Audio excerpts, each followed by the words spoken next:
हर हर महादेव। राधे राधे। आज हम बात करेंगे कार्तिक मास में। कार्तिक मास सभी मासों में उत्तम माना गया है। इस मास में स्नान, व्रत, जप आदि करने का विशेष महत्व है।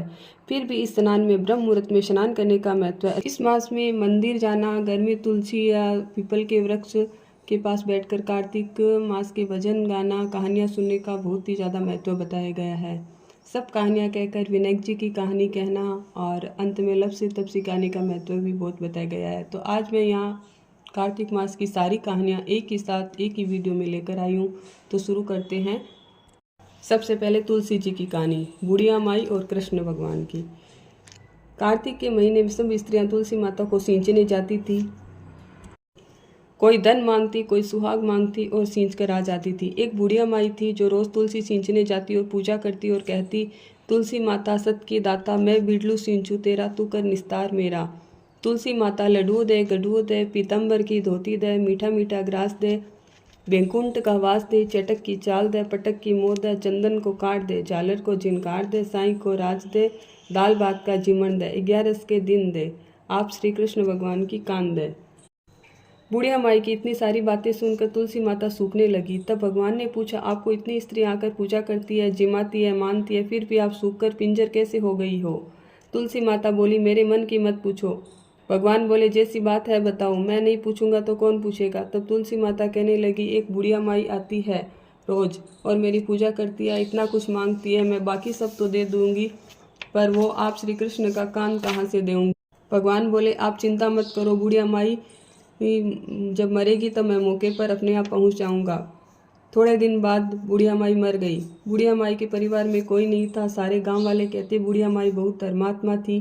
सब गांव वालों ने मिलकर सारी तैयारियां की और उसे उठाने लगे। वह इतनी भारी हो गई, किसी से नहीं उठी। तब सब कोई बोले, बुढ़िया माई इतनी पूजा पाठ करती थी, पाप घाट की माला फेरती, जिससे भारी हो गई है। फिर भगवान बूढ़ा ब्राह्मण का वेश बनाकर आए और पूछे कि यहाँ भीड़ क्यों हो रही है? तब सब कोई बोले, ये बुढ़िया माई मर गई, पापिनी थी, जिससे भारी हो गई है, किसी से नहीं उठ रही। तो भगवान बोले, मुझे बुढ़िया माई के कान में एक बात कहने दो तो वह उठ जाएगी। सब कोई बोले, तुम भी अपने मन की कर लो।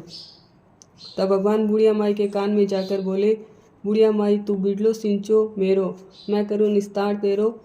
बुढ़िया माई लड्डुओ ले, पीताम्बर की धोती ले, मीठा मीठा ग्रास ले, बेंकुंठ को वास ले, चटक की चाल ले, पटक की मोत ले, चंदन को काट ले, झालर को जिनकार ले, साई को रास ले, दाल भात का जिमन ले, 11 के दिन ले, आप श्री कृष्ण को कान ले। इतनी बातें सुनते ही बुढ़िया माई हल्की हो गई। भगवान उसे अपने कंधे पर ले गए और उसकी मुक्ति हो गई।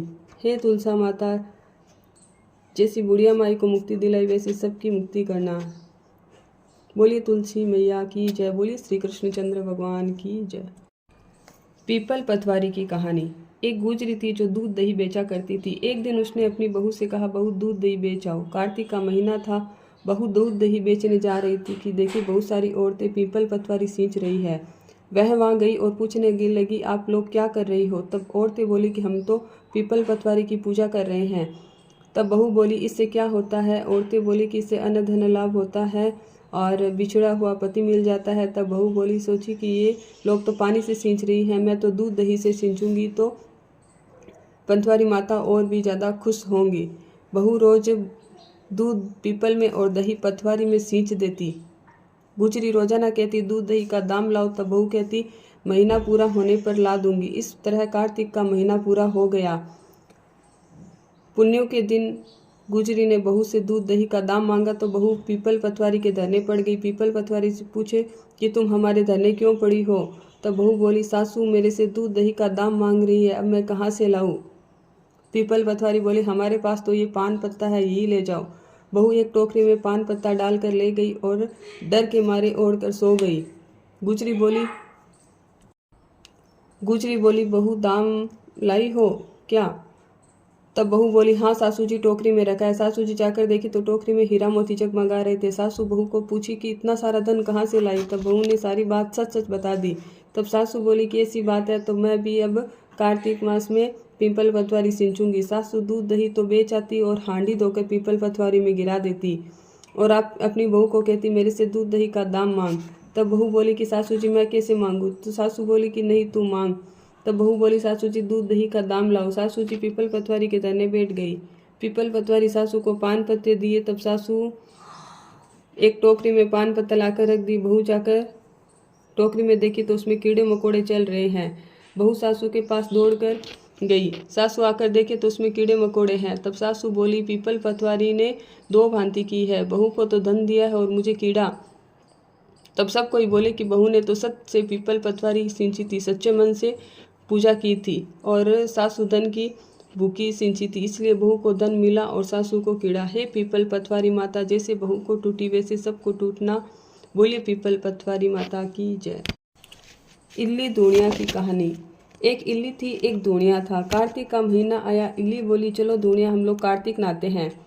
दूणिया बोला, भाई तू ही गिरी और छुआरे में पड़ती है तो तुझ में ही ज़्यादा ताकत है, तू ही नहा। मैं तो मोट बाजरे में पड़ता हूँ और मुझे गर्मी चाहिए, मैं तो नहीं नहाऊंगा। मैं तो हरे हरे सीटे खाऊंगा और पानी पीऊंगा। इल्ली रोजाना राजा के बाई के पल्ले से लगकर गंगा जी नहाकर आ जाती। कार्तिक का महीना पूरा हुआ। पूर्णिमा के दिन दोनों मर गए। इल्ली तो कार्तिक नाई, जिससे राजा के घर में बेटी के रूप में जन्म लिया, और दूणिया मेंढक हो गया। राजा की बेटी को पिछले जन्म की बातें याद थी। राजा की बेटी बड़ी हुई, विवाह हुआ, ससुराल जाने के लिए विदा होने लगी तो बाई की गाड़ी के बैल रुक गए।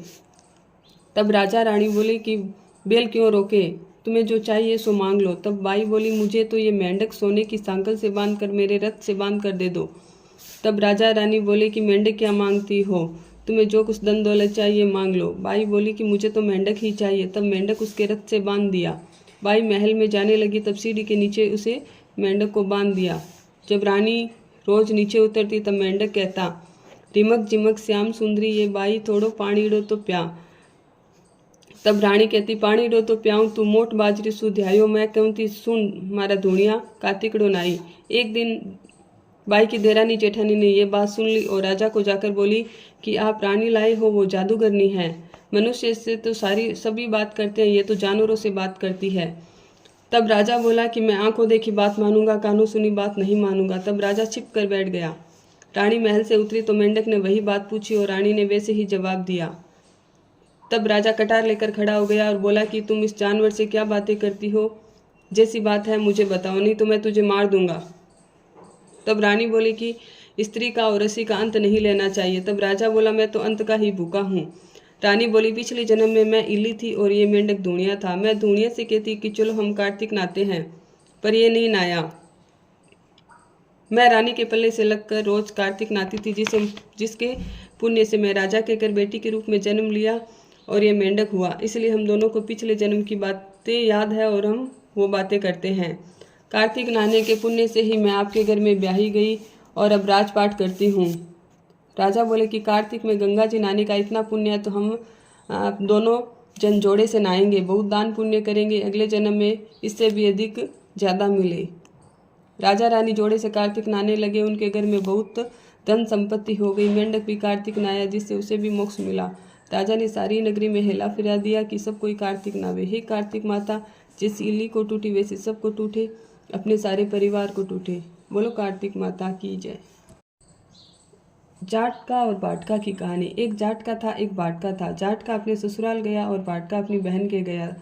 रास्ते में दोनों एक कुएं की पाल पर बैठे तो जाटका बोला, आ भाई हम यहाँ बसेरा करें। तब बाटका बोला कि मैं तो अपनी बहन को लेने जा रहा हूँ, सो लेकर आ जाऊँगा। तुम ससुराल जा रहे हो, वहाँ तुम्हारा बड़ा ही लाड चाव होगा, गीत गाएंगे, तुम्हें देरी हो जाएगी, सो तुम ही नगर में बसेरा लो। फिर जाटका ने तो जल और चावल का दाना लेकर नगर बसेरा किया, फिर अपने ससुराल चला गया। जाटका की ससुराल में कोई उसका बड़ा लाड चाव करने लगे। बाटका अपनी बहन के गया तो उसके घर में आग लग गई। वह दोनों फिर कुएं के पास मिले। तब जाटका ने पूछा कि बहन की क्या खबर है। तो बाटका बोला कि भाई मेरे जाते ही बहन के घर में आग लग गई, मुझे अभी तक रोटी पानी नहीं मिली। तब जाटका बोला कि मैंने तो पहले ही कहा था कि नगर बसेरा कर ले, पर तुम नहीं माने। बाटका बोला, तेरे नगर बसेरा से इतना गुण है तो अब कर लेते हैं। दोनों ने हाथ में जल की घंटी और चावल के दाने लेकर नगर बसेरा कर लिया। फिर बाटका अपनी बहन के गया तो बहन ने कहा, भाई आया है, तब से भूखा प्यासा है, सो उसे भोजन कराया। जाटका अपनी औरत को लेकर चला और बाटका अपनी बहन को लेकर चला। रास्ते में वही कुआं पड़ा। तब जाटका बोला, आ भाई अपने नगर बसेरा कर ले। तब बाटका बोला, मेरे घर में तो माँ है, वह जाते ही मुझे चूरमा खाने को देगी। तेरी मौसी है, सो तुम ही नगर बसेरा कर ले। पाटका घर गया तो उसकी भैंस खो गई। तब उसके बाप ने कहा कि बहन के यहाँ गया तो आग लग गई, यहाँ आया तो भैंस खो गई। पहले भैंस ढूंढ कर लाओ, तभी रोटी पानी मिलेगी। पाटका को सारा दिन बीत गया पर भैंस नहीं मिली। बाजार में दोनों दोस्त मिले। तब जाटका ने पूछा, क्या खबर? बाटका बोला, मेरे आते ही हमारी भैंस खो गई, मैं उसे ढूंढ रहा हूँ। फिर दोनों ने कुएं की पाल पर बैठकर नगर बसेरा कर लिया। आने लगा तो रास्ते में भैंस मिल गई। भैंस को लेकर घर आया तो माँ बोली, आते ही उसे घर से निकाल दिया, भूखा प्यासा घूम रहा है, उसे खाना खिलाया। सारी नगरी में ढिंढोरा पिटवा दिया कि कार्तिक में पीहर या ससुराल जाते समय सब कोई नगर बसेरा करे। बोलो कार्तिक माता की जय। गंगा जमुना की कहानी। एक गंगा थी, एक जमुना थी। दोनों बहनें एक साहूकार के खेत में जा रही थी तो जमुना ने 12 जौ के दाने तोड़ लिए। गंगा बोली कि बहन, तुम्हारे तो पाप लग गया, ये तो चोरी हो गई। तब जमुना बोली कि बहन, मेरा पाप अब कैसे उतरेगा? गंगा बोली कि तुम 12 वर्ष तक साहूकार के यहाँ नौकरी करोगी, तब तुम्हारा पाप उतरेगा। तब जमुना साहूकार के यहाँ गई और बोली कि मुझे नौकरी पर रख लो, मैं आपके यहाँ सब काम कर दूंगी, पर 4 काम नहीं करूंगी। एक तो जूठे बर्तन नहीं मांजूंगी, झाड़ू नहीं लगाऊंगी, बिस्तर नहीं बिछाऊंगी, दिया नहीं जलाऊंगी। पीछे साहूकार ने उसे नौकरी पर रख लिया। 12 वर्ष बाद कुंभ का मेला आया। साहूकार कुंभ के मेले में जाने लगे। तब जमुना जी ने उन्हें एक सोने का टक्का दिया और कहा कि मेरी बहन गंगा है, यहाँ उसे ये सोने का टक्का दे देवे और कह देवे कि तेरी बहन ने भेजा है। वह गोरे गोरे हाथों से हरी हरी चूड़ियां पहन हाथ पसार कर ले लेगी। साहूकारनी ने वहां जाकर गंगा जी को सोना का टक्का दे दिया और तब उसने हाथ पसार कर ले लिया और बोली कि मेरी बहन जमुना से कहना कि तेरे 12 वर्ष पूरे हो गए हैं, सो अब तुम वापस आ जाओ। इतना सुनते ही जमुना जी वहीं से सहस्त्रधारा होकर बहने लगी। तब साहूकारनी दोनों पछताने लगे, ये तो जमुना माता थी और इससे हमने घर का सारा काम कराए, अब हमारा पाप कैसे उतरेगा। उधर जमुना जी गंगा के पास गई। तब गंगा माता बोली कि तुम साहूकारनी को धीरज बंधा कर आई है कि नहीं? तब जमुना जी बोली कि मैं तो कुछ कहकर नहीं आई हूँ।